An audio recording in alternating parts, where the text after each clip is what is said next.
V letošnjem letu Radio Monošter praznuje 20 let delovanja. Manjšinski medij ima pomembno vlogo pri obveščanju narodne skupnosti v maternem jeziku in za krepitev narodne samozavesti. Njegovo delovanje je namenjeno notranjemu povezovanju manjšine, prav tako pa do neke mere zagotavlja, da se kulturna tradicija ne ohranja le na folklorni ravni, temveč da se jezik manjšine razvija v skladu s potrebami moderne družbe. Delovanje Radia Monošter je predstavil direktor te ustanove Atila Bartaković. Zdaj, v tem letu smo praznovali 20. obletnico ustanovitve Radia Monoštra.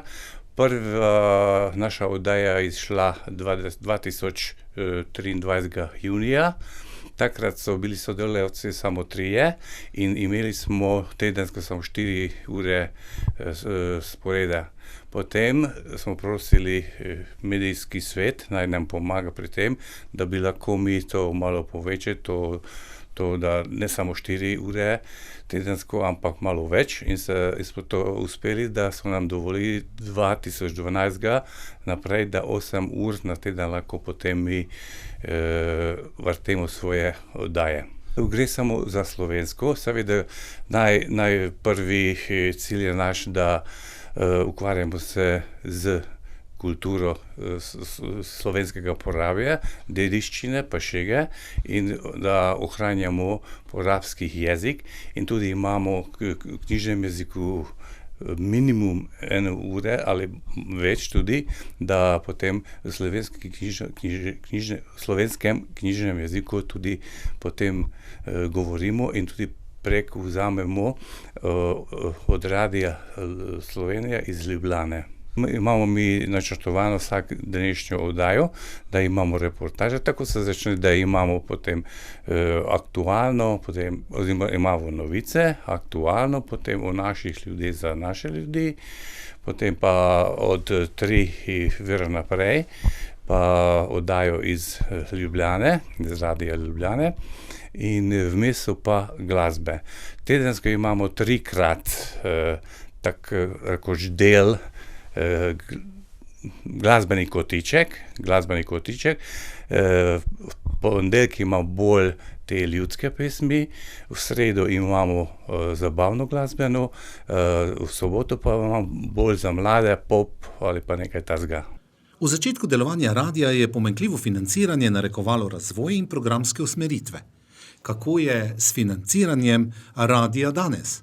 Večinoma dobimo denar od državne samouprave iz Gornjega Jesenika, ne, in potem lahko se javimo na raznih razpisov, tudi iz Slovenije, mislim v Sloveniji, pa tudi na Madžarskem, dobimo mi in smo tudi se to leto, zdaj za konec leta smo se prijavili tudi na te razpise, imamo načrtovane velikih ciljev in zaradi seveda rabimo pomoč in mi iščemo, kjer lahko najdemo denar za to, da bi to mi izvedli. Z Budimpešte dobimo tudi iz medijskega sveta lahko potem se javimo na razpis, pa tudi od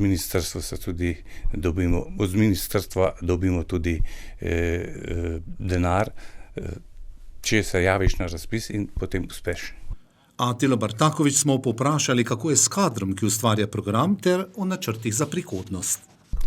Torej na radiju je nas 5, 4 kolegice, pa jaz in imamo tudi zunanje sodelavce in sodelavke tudi iz Slovenije. In tudi potem mi smo tako rekoč skupaj tam 10 in tudi oni nam pomagajo. Torej 8 nas je, ki pomagajo pri odstavljanju oddaj.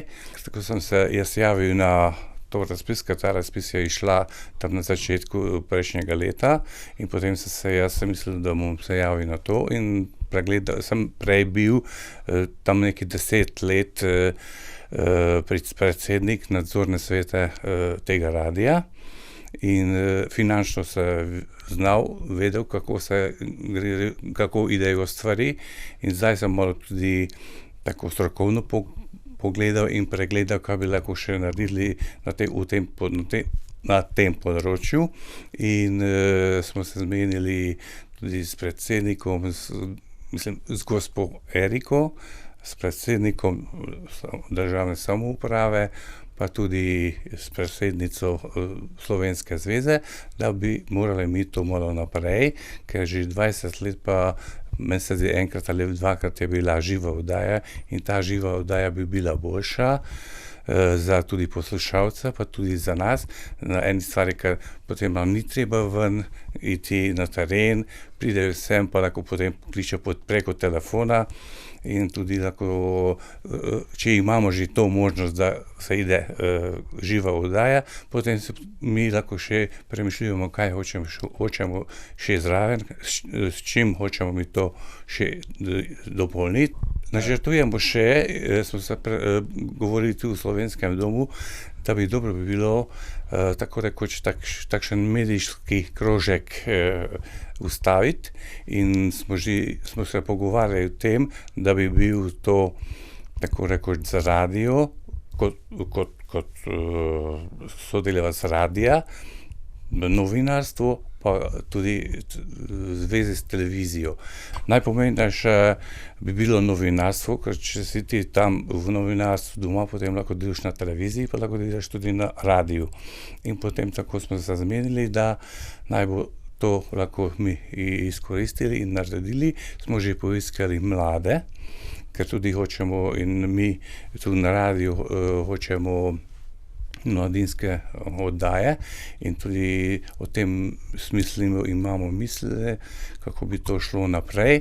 Radio Monošter bo tudi v prihodnje največ svojega programa namenjal življenju narodne skupnosti, ohranjanju njene tradicije in kulturne dediščine, pa tudi gospodarskim in političnim dogodkom po Rabju ter sodelovanju med Madžarsko in Slovenijo.